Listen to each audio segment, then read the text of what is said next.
हम्म चलिए स्टार्ट करते हैं आज के हमारे इस ऑनलाइन क्लास को। ठीक है, जिसमें हम लोग पिछले जो क्लास था, जो हमारा पिछला क्लास था, उसमें हम लोग पढ़े हुए थे कि क्या उत्पादन किया जाए तथा कितनी मात्रा में उत्पादन किया जाए। ठीक है, यानी केंद्रीय समस्या का अलग अलग 3 टॉपिक था केंद्रीय समस्या के बारे में, यानी central problem of an economy जो है वो अलग अलग 3 टाइप का था, जिसमें से हम लोग फर्स्ट पढ़े हुए थे क्या उत्पादन किया जाए, और आज हम लोग यहाँ से स्टार्ट करते हैं कितनी मात्रा में उत्पादन किया जाए। ठीक है, यानी जो अर्थव्यवस्था है, जो हमारा कंट्री है, और चाहे जो भी हमारा समाज है, उसमें जो वस्तुएं जो उत्पादित होती हैं वो अलग अलग टाइप की वस्तुएं होती हैं। कल इसको हम लोग इस ग्राफ से देखे हुए थे कि अलग अलग टाइप का कितने प्रकार का वस्तु हो सकता है। ठीक है, और आज हम लोग ये जानने का कोशिश करेंगे कि जब हम लोग ये देख चुके हैं कि क्या प्रोडक्शन किया जाए, इन सब में से किस टाइप के वस्तु का प्रोडक्शन किया जाए, तो आज हम लोग ये जानने का कोशिश करेंगे कि कितनी मात्रा में वस्तु का प्रोडक्शन किया जाए। तो यहाँ हम लोग आगे आते हैं। आपका एस.के. सिंह वाला ये बुक है। ठीक है, इकोनॉमिक्स का जो बुक है वो एस.के. सिंह वाला बुक है। तो आज हम लोग यहाँ से देखते हैं कि जब ये विचार कर लिया जाता है कि किस प्रकार के वस्तु का प्रोडक्शन किया जाएगा, मतलब किस वस्तु का प्रोडक्शन किया जाएगा, तो अर्थव्यवस्था को यह निर्णय लेना पड़ता है कि वह किन वस्तुओं का और कितनी मात्रा में प्रोडक्शन करेगा। तो सबसे पहले तो हम लोग ये देख चुके हैं कि किस वस्तु का प्रोडक्शन करना है, मतलब हम कंज्यूमर गुड्स का करें या कैपिटल गुड्स का करें। ठीक है, कंज्यूमर गुड्स मतलब ऐसा कोई गुड्स जिसको कि तुरंत कंज्यूम करके ख़त्म हो जाएगा वो, और जो कैपिटल गुड्स होते हैं वो गुड्स हमारा रैपिडिटली यूज्ड वाला होता है। रैपिडिटली यूज मतलब क्या कि उसको नेक्स्ट ये प्रोडक्शन के वर्क में उसको लाया जाएगा, मतलब आगे के ढेर सारे कामों में वही चीज़ यूज़ किया जाएगा, जैसे मशीनरी होता है। ठीक है, तो हम लोग यहाँ देखेंगे कि भाई किस वस्तु का, तो ये तो देख चुके, तो हम लोग को यहाँ जानना है कि कितनी मात्रा में प्रोडक्शन किया जाए। ठीक है, तो कितनी मात्रा में प्रोडक्शन किया जाए, इसके लिए हम लोग जान रहे हैं कि हमारा जो रिसोर्सेस होता है वो लिमिटेड है, और लिमिटेड रिसोर्सेस से हम लोग हर किसी चीज़ का प्रोडक्शन नहीं कर सकते हैं। अतः यहाँ पर हम लोगों को ये देखना पड़ता है कि हम जिस चीज़ का प्रोडक्शन कर रहे हैं, ठीक है, हम लोग जिस चीज़ का प्रोडक्शन कर रहे हैं उस एक चीज़ के प्रोडक्शन को इंक्रीज करने के लिए किसी दूसरे चीज़ के प्रोडक्शन को हमको कम करना पड़ेगा। यानी अगर हम कंज्यूमर गुड्स के प्रोडक्शन को बढ़ाना चाहते हैं तो जो रिसोर्सेस हमारा कैपिटल गुड्स पर हमारा वर्क होता, मतलब काम में आता, उसको उस कैपिटल गुड्स के प्रोडक्शन से हमको हटा के तब हमको किस चीज़ में लगाना पड़ेगा, कंज्यूमर गुड्स पे लगाना पड़ेगा। ठीक है, यानी अगर हम चाहें तो कपड़ा बनाने के लिए मशीन को कम बनाना पड़ेगा, है ना। यानी अगर हम लोग मान लेते हैं कि हमारे पास 100 लेबर है, इस 100 लेबर से हम घर पर भी काम करवाना चाहते हैं और खेत पर भी काम करवाना चाहते हैं, तो निश्चित है कि 100 लेबर को अगर हम सारा का सारा लेबर खेत पर भेज देंगे काम करने के लिए, हमारे फील्ड में भेज देंगे काम करने के लिए, तो हमारे घर का जो काम है वो नहीं हो पाएगा। और अगर सारा का सारा लेबर हमारे घर पर आ गया काम करने के लिए, तो हमारे खेत का जो काम है वो पड़ा रह जाएगा, वो नहीं होगा। ठीक है, तो इस तरीके से हम लोगों को क्या करना है, अब हम लोग क्या करते हैं ना कि अगर देखते हैं खेत से कुछ लेबर हटाकर और कहां पे लगा देते हैं हम, घर के काम में, यानी खेत का जो काम है वो घटेगा और घर पर जो काम है वो इंक्रीज करेगा। तो ये बताता है कि हमारे पास जो रिसोर्सेस है उसको किसी एक चीज के प्रोडक्शन में अगर लगाया जाता है तो इसके लिए दूसरे चीज के प्रोडक्शन को क्या करना पड़ता है, कम करना पड़ता है, तभी जाके पहले वाले का प्रोडक्शन इंक्रीज करेगा। तो हम लोग उस वस्तु का प्रोडक्शन करते हैं और उतनी ही मात्रा में प्रोडक्शन करते हैं जिनसे हमारा अधिकतम लाभ प्राप्त हो। ठीक है, वास्तव में उत्पादक उन्हीं वस्तुओं तथा उतनी ही मात्रा में उत्पादन करते हैं जिनसे उन्हें अधिकतम लाभ प्राप्त होता है। ठीक है, तो इस वस्तु यानी जिसमें ज़्यादा लाभ मिलेगा, और जितना ज़्यादा लाभ मिलेगा उस चीज़ का उतना ही प्रोडक्शन हम लोग करेंगे। इसके बाद जो हमारा सेकेंड टाइप का सेंट्रल प्रॉब्लम है वो है क्या कि उत्पादन कैसे किया जाए। तो हम लोग को जानना पड़ेगा पहले कि उत्पादन कैसे किया जाता है। उत्पादन के करने के 2 तकनीक होते हैं, या तो हम लोग ज़्यादा से ज़्यादा लेबर को यूज़ करते हैं या फिर हम लोग ज़्यादा से ज़्यादा मशीन को यूज़ करते हैं। तो यहाँ हम लोगों को ये समझना पड़ेगा उत्पादन कैसे किया जाए में, यानी हाउ टू प्रोड्यूस में हम लोग पढ़ते हैं और समझते हैं किस चीज़ को, कि हम लोग उत्पादन जो करेंगे यानी प्रोडक्शन जो करेंगे उसमें लेबर को यूज़ करेंगे या मशीन को यूज़ करेंगे। अगर हम लोग ज़्यादा लेबर को यूज़ करेंगे तो इससे हमारे देश में रोजगार की वृद्धि होगी, लेकिन हमारा जो प्रोडक्शन होगा वो कम होगा, क्योंकि लेबर का जो प्रोडक्शन होता है उससे ज़्यादा प्रोडक्शन मशीन करता है, ज़्यादा एफिशिएंसी के साथ, यानी कॉस्ट कम आएगा और प्रोडक्शन ज़्यादा होगा।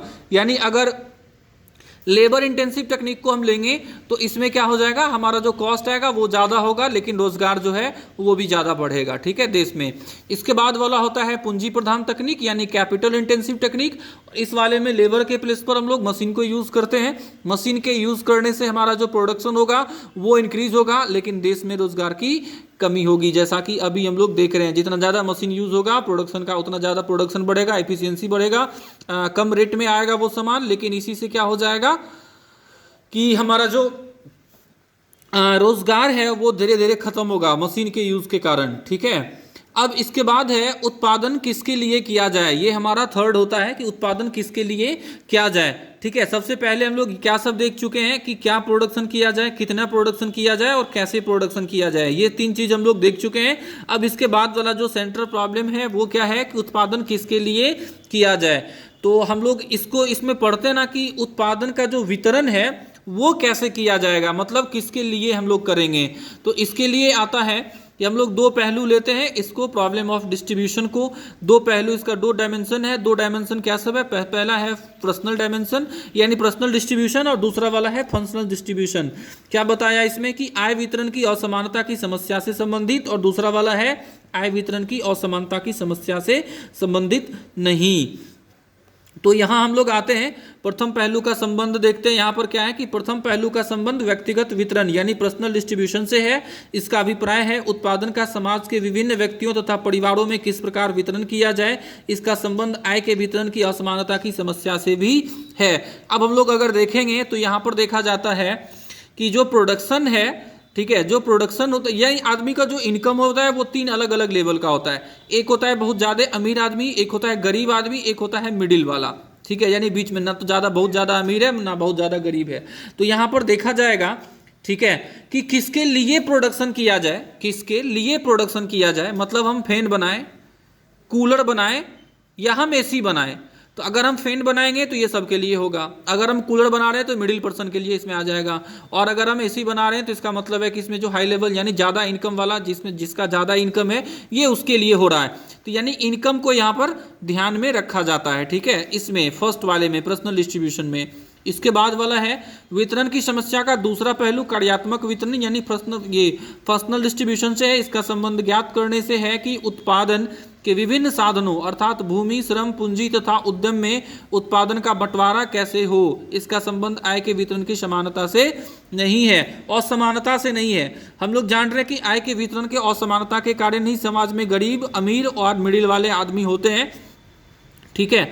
और यहाँ पर जो हम लोग आएंगे वो डिस्ट्रीब्यूशन है किस चीज़ को लेकर, लैंड को लेकर, कैपिटल को लेकर, रेंट को लेकर और या फिर इंटरेस्ट को लेकर। यानी हम लोग जान रहे हैं कि प्रोडक्शन का जो फैक्टर होता है वो डिफरेंट टाइप का फैक्टर है। तो यहाँ पर इनकम को लिया गया है और यहाँ प्रोडक्शन के फैक्टर को लिया गया है, ठीक है। तो यहाँ दो अलग अलग चीज़ को लिया जाता है, किस वाले में, उत्पादन किसके लिए किया जाए, इस वाले में। इसके बाद हम लोग आगे बढ़ेंगे और यहाँ दिखाया जा रहा है आपका कि अर्थव्यवस्था में अतिरिक्त केंद्रीय समस्याएं, यानी अर्थव्यवस्था का जो और भी अलग अलग केंद्रीय समस्या होगा वो क्या सब है। तो सबसे फर्स्ट है साधनों का कुशलतम उपयोग कैसे हो।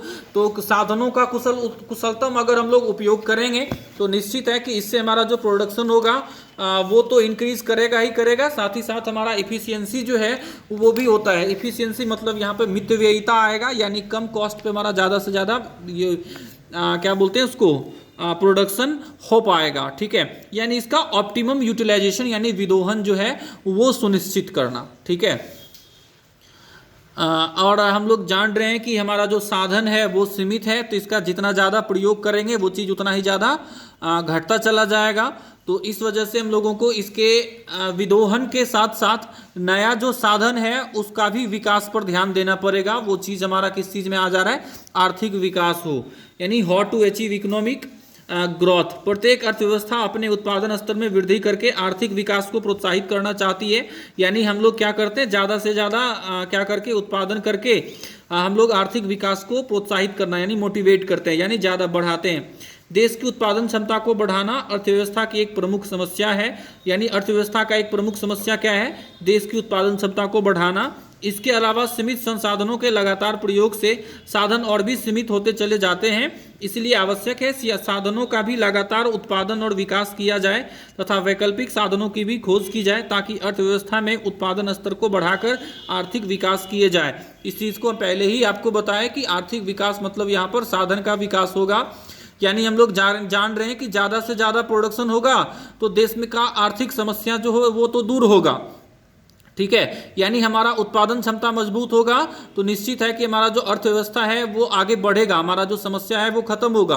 लेकिन इससे क्या होगा कि हमारा रिसोर्सेज भी धीरे धीरे घटता चला जाएगा। रिसोर्सेज के घटने के बाद जब ये खत्म हो जाएगा तो फिर से हम लोग गरीब हो जाएंगे, यानी हमारा देश जो है वो फिर बर्बाद होने लगेगा, क्योंकि इस टाइम में हम लोगों को रिसोर्सेज के लिए अब इम्पोर्ट करना पड़ेगा और इम्पोर्ट करने पर हमारा ज़्यादा एक्सपेंसेस आएगा या कोई भी हमको प्रॉफिट लेकर ही सेल करेगा। इस वजह से हम लोगों को क्या देखना पड़ता है कि प्रोडक्शन के साथ साथ हम लोगों को रिसोर्सेज का भी प्रोडक्शन करना पड़ेगा, यानी रिसोर्सेज को भी बढ़ाने पर ध्यान देना पड़ेगा। ठीक है, ताकि हमारा जो रिसोर्सेज है वो इंक्रीज करें। ठीक है, जिससे कि अगला प्रोडक्शन हमारा सुनिश्चित हो पाए। अब आगे है कि हम लोगों का जो केंद्रीय समस्या है वो अलग अलग आर्थिक प्रणाली का हमारा ये उसमें कैसे सॉल्व किया जाएगा, यानी solution of central problems in different economic systems या डिफरेंट इकोनॉमाइज। तो अलग अलग टाइप के इकोनॉमिक सिस्टम में जो सॉल्यूशन होगा प्रॉब्लम का, सेंट्रल प्रॉब्लम का, वो कैसे किया जाएगा। सबसे पहले क्या है, पूंजीवादी अर्थव्यवस्था। तो पूंजीवादी अर्थव्यवस्था में हम लोग पढ़ चुके हैं कि यहाँ हर कोई फ्री होता है, गवर्नमेंट का कोई इंटरफेरेंस नहीं होगा, गवर्नमेंट का कोई हस्तक्षेप नहीं होगा, जिसके वजह से यहाँ पर प्रॉफिट को ध्यान में रखा जाता है, यानी ज़्यादा से ज़्यादा जिस चीज़ पर प्रॉफिट होगा वही चीज़ प्रोडक्शन किया जाएगा, वैसा ही प्रोडक्शन होगा और उसी आदमी के लिए प्रोडक्शन होगा जहाँ से प्रोड्यूसर को ज़्यादा से ज़्यादा लाभ प्राप्त हो। यानी यहाँ पर मांग और पूर्ति को ध्यान में रखा जाता है और मांग और पूर्ति के बल पर ही यहाँ पर कीमत का निर्धारण होता है। इसके बाद वाला समाजवादी अर्थव्यवस्था है। तो समाजवादी अर्थव्यवस्था में गवर्नमेंट का कंट्रोल होता है, यानी ये हमारा गवर्नमेंट के अंदर आ जाता है। और इस वाले में हम लोग देखेंगे क्या देखेंगे कि जिस चीज़ से समाज का कल्याण होगा, यानी यहाँ पर प्रॉफिट को ध्यान में नहीं रखा जाता है, यहाँ पर सामाजिक प्राथमिकताओं को ध्यान में रखा जाता है। ठीक है, यानी सोशल प्रायोरिटीज के आधार पर आर्थिक नियोजन यानी इकोनॉमिक प्लानिंग या योजना तंत्र यानी प्लानिंग मैकेनिज्म द्वारा किया जाता है। यानी यहाँ पर क्या होगा कि समाज के कल्याण को ध्यान में रखकर, ठीक है, जिस चीज़ से अधिक समाज का कल्याण होगा उसी चीज़ का प्रोडक्शन किया जाएगा। इसके बाद वाला अगला आता है मिश्रित अर्थव्यवस्था। हमारा 3 टाइप का अर्थव्यवस्था होता है, पूंजीवादी, समाजवादी और फिर वाला हमारा कौन सा, मिश्रित अर्थव्यवस्था।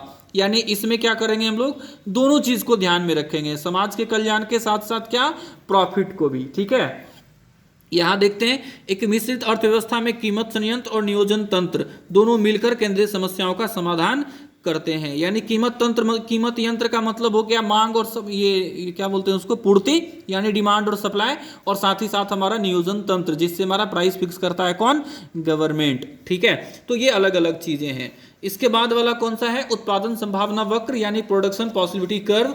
तो हम लोगों को सबसे पहले समझना होता है कि ये प्रोडक्शन पॉसिबिलिटी कर्व क्या है। तो प्रोडक्शन पॉसिबिलिटी कर्व इस मान्यता पर बनाया जाता है कि हम लोग देख चुके हैं कि हमारा जो रिसोर्सेस है वो क्या था, लिमिटेड है, और इसी लिमिटेड रिसोर्सेस से हम लोगों को अलग अलग चीज़ का प्रोडक्शन करना पड़ता है। तो अलग अलग चीज़ के प्रोडक्शन के लिए हम लोगों को क्या करना पड़ेगा, किसी एक चीज़ के प्रोडक्शन को कम करके दूसरे चीज़ के प्रोडक्शन को इंक्रीज करते हैं। ठीक है, तो इसका जो संभावना है कि किसी एक चीज़ से हम कितने अलग अलग चीज़ों का प्रोडक्शन कर सकते हैं, ठीक है, अलग अलग 2 वस्तुओं का प्रोडक्शन कैसे किया जा सकता है, इसी को हम लोग उत्पादन संभावना वक्र बताएंगे।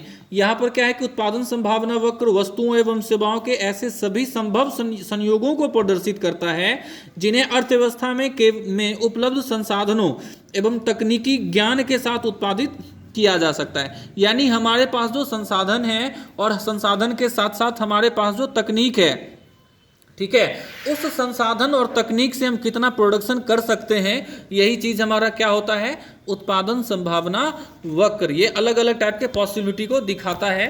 ठीक है, यहाँ प्रोडक्शन पॉसिबिलिटी कर्व का अलग अलग टाइप का डिफरेंस दिया हुआ है। तो सिम्बल्सन का कहना है, जो प्रसिद्ध अर्थशास्त्री हैं सिम्बल्सन, उनका कहना है कि उत्पादन संभावना वक्र वह वक्र है जो 2 वस्तुओं या सेवाओं के उन सभी संयोगों को प्रकट करती है जिनका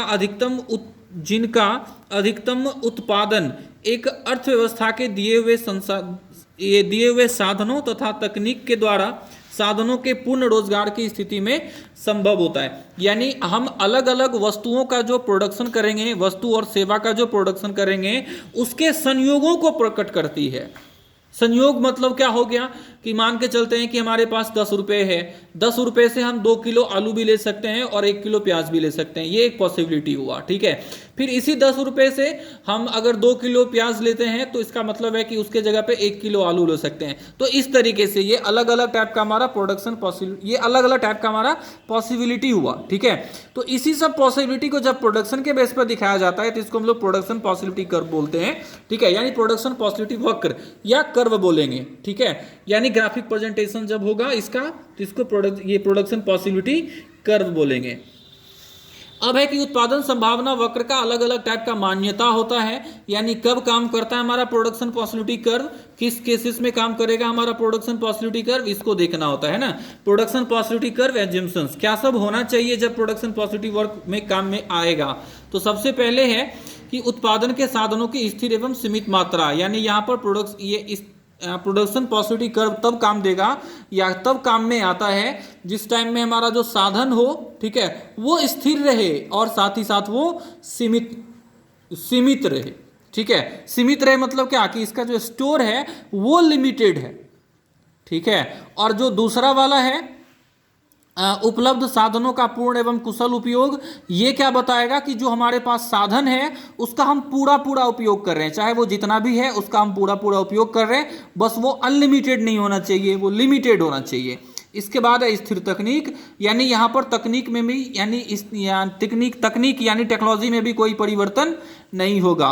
और साथ ही साथ यहाँ दो वस्तुओं को भी लाना पड़ेगा ताकि हमको ये दिखाना है कि एक वस्तु के प्रोडक्शन के लिए दूसरे वस्तु के प्रोडक्शन को हम लोग कम करते हैं, क्योंकि हम लोग जान रहे हैं कि एक ही टाइप के रिसोर्सेज का अलग अलग टाइप का काम होता है। इसके बाद अगला वाला जो टॉपिक है वो टॉपिक क्या बता रहा है, इसके कैरेक्टरिस्टिक्स के बारे में, यानी इसके फीचर्स के बारे में, प्रोडक्शन पॉसिबिलिटी कर्व के फीचर्स के बारे में। इसका सबसे पहला फीचर क्या बताया कि उत्पादन संभावना वक्र बाएं से दाएं नीचे की ओर गिरता है। तो हम लोग एक फिगर को देख लेते हैं प्रोडक्शन पॉसिबिलिटी कर्व का, जिसमें हम लोगों को पता चलेगा कि उत्पादन संभावना वक्र बाएं से दाएं नीचे की ओर गिरता है, ठीक है। ये हमारा एक प्रोडक्शन पॉसिबिलिटी कर्व है, इसमें हम देख पा रहे हैं कि ये बाएं से दाएं के तरफ नीचे की ओर आ रहा है, ठीक है। यानी ये एक निगेटिव स्लोप प्रोडक्शन ये कर्व है, ठीक है, जिसका कि स्लोप क्या है, निगेटिव है, मतलब ये नीचे की ओर आ रहा है, ठीक है। तो अब हम लोग देखते हैं कि ऐसा क्यों होता है। ऐसा इसलिए होता है क्योंकि यहाँ रिसोर्सेज जो है वो लिमिटेड है, ठीक है। और रिसोर्सेज के लिमिटेड होने के कारण क्या होगा कि एक वस्तु के प्रोडक्शन को इंक्रीज करने के लिए दूसरे वस्तु का प्रोडक्शन यहाँ पर डिक्रीज करना पड़ता है, घटाना पड़ता है। बताया कि उपलब्ध सभी संसाधनों का कुशलतम प्रयोग की स्थिति में दोनों वस्तुओं का उत्पादन एक साथ नहीं बढ़ाया जा सकता है, ठीक है। यानी हमारे पास जो रिसोर्सेस है उतना ही रिसोर्सेस और उसी ही टेक्नोलॉजी से हम लोग दोनों वस्तु के प्रोडक्शन को एक साथ इंक्रीज नहीं कर सकते हैं, बढ़ा नहीं सकते हैं। तो एक के प्रोडक्शन को बढ़ाने के लिए दूसरे के प्रोडक्शन को घटाना पड़ता है। इस वजह से इसका जो स्लोप होगा वो लेफ्ट से राइट के तरफ होगा, नीचे की ओर होगा, ठीक है। अब आगे होता है उत्पादन संभावना वक्र मूल बिंदु की ओर नतोदर होता है, यानी production possibility curve is concave to origin.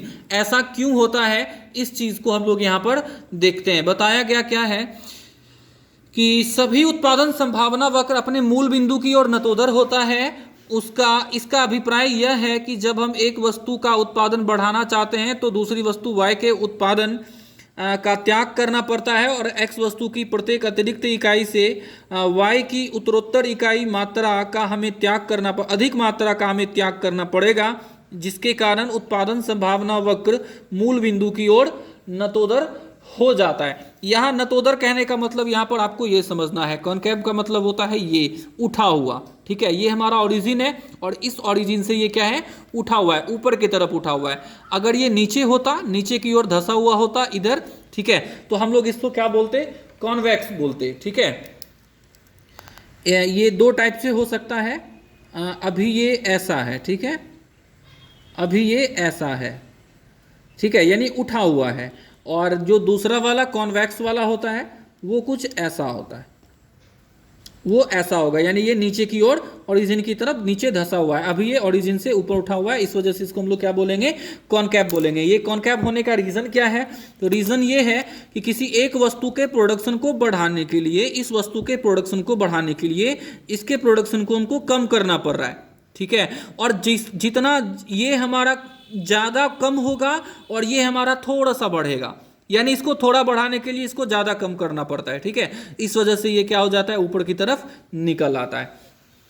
इसके बाद वाला जो तीसरा है वो क्या है, तो x वस्तु की अतिरिक्त इकाई से अतिरिक्त इकाई प्राप्त करने के लिए y वस्तु की छोड़ी गई इकाइयाँ उत्पादन संभावना वक्र के ढाल को बताती है। यानी यहाँ पर हम लोग आते हैं, यहाँ पर क्या देखा जा रहा है कि हम लोग यहाँ C के लिए यहाँ जो 35 का प्रोडक्शन हो रहा है और यहाँ 2 का प्रोडक्शन हो रहा है, ठीक है। यानी एक साथ हम लोग मशीन के 35, हाँ, मशीन के 1000 यूनिट को 35,000 यूनिट को प्रोडक्शन कर रहे हैं, तो हमारा जो व्हीट है यानी गेहूं का 2 लाख प्रोडक्शन हो रहा है, 2 लाख टन का, ठीक है। यहाँ पर हम लोग आते हैं इस पॉइंट पर, 35 और 2 को टच कर रहा है यहाँ पर, ठीक है, एक साथ। अब हम लोग देखते हैं कि जब हमको 2 से 3rd पे आना है, 2 से 3 पर आना है, तो इसके लिए हम लोग को कितने का सेक्रीफाइस करना पड़ा, 35 से हम लोग कहाँ आ जा रहे हैं, 20 पर आ जा रहे हैं, ठीक है। 35 से 20 पर आ रहे हैं, यानी हम कितने का सेक्रीफाइस कर रहे हैं, 15 का सेक्रीफाइस कर रहे हैं। यही सेक्रीफाइस आप यहाँ देखिए कितने का है, 50 से 45 पर आए, यानी 5 का सेक्रीफाइस किए तो इंक्रीज किया हमारा इतना, यानी 0 से हम लोग जब 1 पर जाना था तो हमको 5 का ही सेक्रीफाइस करना पड़ा, और जब 1 से 2 पे जाना है तो इसके लिए हम लोग को 45 से 35 पे लाना पड़ा, मतलब 10 का सेक्रीफाइस करना पड़ा। पहले 5 का सेक्रीफाइस किए तो 1 यूनिट इंक्रीज हुआ, फिर अगले 1 यूनिट के लिए हमको 10 का सेक्रीफाइस करना पड़ रहा है, फिर 2 से जब 3 पर आएंगे तो इसके लिए हम लोग को देखना, ये देख रहे हैं कि 35 से 20 पर आ रहे हैं, मतलब 15 का सेक्रीफाइस कर रहे हैं, ठीक है। फिर डी से यहाँ पर ई पर आने के लिए, यानी 3 से 4 यूनिट पर आने के लिए हम लोगों को यहाँ 20 का सेक्रीफाइस करना पड़ा। मतलब हम ये बताए हुए थे आपको यहाँ नतोदर के बारे में कि जैसे जितना हम लोगों को बाद में कम इंक्रीज करने के लिए ज़्यादा हमको क्या करना पड़ता है, डिक्रीज करना पड़ता है, यानी अपने दूसरे वस्तु के प्रोडक्शन को ज़्यादा घटाकर कम पहले वाले वस्तु का थोड़ा ज़्यादा प्रोडक्शन इंक्रीज होता है। तो यहाँ पर आपको डेल्टा एक्स और डेल्टा वाई को समझा देते हैं हम थोड़ा, ठीक है। ये जो डेल्टा एक्स और डेल्टा वाई है, या फिर हम लोग ट्रायंगल एक्स और ट्रायंगल वाई बोलेंगे, ये डिफरेंस इन वाई और डिफरेंस इन एक्स बोल सकते हैं, ठीक है। यानी क्या बताया गया, y वस्तु की छोड़ी गई मात्रा और x वस्तु की प्राप्त की गई मात्रा। ये जो हम लोग छोड़ रहे हैं ये हमारा छोड़ी गई मात्रा या त्याग की गई मात्रा है, और ये हम लोग गेन कर रहे हैं तो इसको हम लोग प्राप्त की गई मात्रा बोलेंगे, ठीक है। ये बढ़ रहा है इस वजह से प्राप्त की गई मात्रा। तो इसको हम लोगों को शो करने के लिए क्या करना है, जो ये इंक्रीज हुआ, इतना इंक्रीज हुआ, तो इसको हम लोग ऐसे ऐसे शो कर देंगे, ठीक है, ऐसे शो करेंगे, ठीक। ये हो गया डिफरेंस इन एक्स। 2 से 3 पर गए तो 1 हुआ, ठीक है। 2 से 3 पर गए तो कितना चेंज हुआ, जो डिफरेंस है 2 और 3 के बीच में वो 1 है, ठीक है। और यहाँ पर जो ये लंबा वाला है ये हम लोग सेक्रीफाइस कर रहे हैं ना, 35 से 20 पर आ गए तभी तो 2 से 3 पर गए, तो ये हमारा सेक्रीफाइस है या त्याग की गई मात्रा है। इसको हम लोग ऐसे शो कर दें, ठीक है, डेल्टा वाई, या फिर हम लोग इसको ट्रायंगल वाई बोलेंगे, या डिफरेंस इन हमारा जो ये वस्तु या कमोडिटी y है उसको हम लोग बोलेंगे, ठीक है, जिसको कि हम लोग सेक्रीफाइस कर रहे हैं, त्याग कर रहे हैं। तो इसके लिए क्या दिखाना था, यहाँ से यहाँ, ठीक है, यानी 35 से 20 दोनों के बीच में डिफरेंस कितना, 15, यानी ये जो y है ये 15 हम लोग लिखेंगे, और यहाँ पर जो x के प्लेस है या x के प्लेस पर हम लोग 1 लिखेंगे ओनली, ठीक है। आगे हम लोग आगे बढ़ते हैं, आगे क्या बताया गया है, तो इसका कुछ रेखीय प्रदर्शन है, और रेखीय प्रदर्शन हम लोग यहाँ से करते हैं, ठीक है। हमारे पास ये शेड्यूल होना चाहिए, सेट होना चाहिए, और इसी सेट से हम लोग किस चीज़ को शो करते हैं, इस चीज़ को शो करते हैं, ठीक है, प्रोडक्शन पॉसिबिलिटी कर्व को। मैं थोड़ा सा आपको समझा रहा हूँ, और आगे आप लोग बना भी लोगे, थोड़ा सा 1-2 क्वेश्चन बनाओगे ग्राफ पे, और ये आपके समझ में आ जाएगा। यहाँ जो प्रोडक्शन पॉसिबिलिटी कर्व होता है वो कुछ इस टाइप से बनाया जाता है, हालांकि मेरे पास ग्राफ तो है नहीं, ठीक है, और ये ग्राफ पेपर नहीं है, इस वजह से हम आपको वो पूरा एक्यूरेट नहीं बता सकते हैं, ठीक है। आप लोगों के पास ग्राफ पेपर होगा तो आप इसको ज़्यादा एक्यूरेसी के साथ बना सकते हैं। तो हम लोग पहले अलग अलग एक्सिस ले लेते हैं जिस पर 2 अलग अलग गुड्स के प्रोडक्शन को शो करना है। तो फर्स्ट वाले पर हम लोग व्हीट को ले लेते हैं, और दूसरे वाले पर हम लोग मशीन को ले लिए। ये हमारा कंज्यूमर गुड है और ये हमारा कैपिटल गुड्स है। तो यहाँ पर हम लोग इस एक्सिस को शो कर दिए। एक्सिस को शो करने के बाद हमारा अलग अलग टाइप का पॉइंट आ रहा है। यहाँ पर 1 का प्रोडक्शन हो रहा है, यहाँ पर 2 का, 3 का और आगे हम लोग लेंगे 4 का। ठीक है, ये आप लोग ग्राफ बनाना जान रहे होंगे, और ग्राफ बनाना जान रहे होंगे तो ये ज़्यादा आसान होगा आपके लिए करना। ठीक है, और जो हमारा ग्राफ होता है वो कुछ इस टाइप से नीचे की ओर गिरता है, लेफ्ट से राइट के तरफ। ठीक है, हम बताए थे आपको कि हमारा जो अभी वो पेन है और ये है, इस वजह से हम आपको उतना अच्छा से एक्यूरेसी के साथ तो नहीं बता सकते हैं, ये ग्राफ पेपर नहीं है इस वजह से, लेकिन फिर भी आपको समझा तो अवश्य सकते हैं। ठीक है,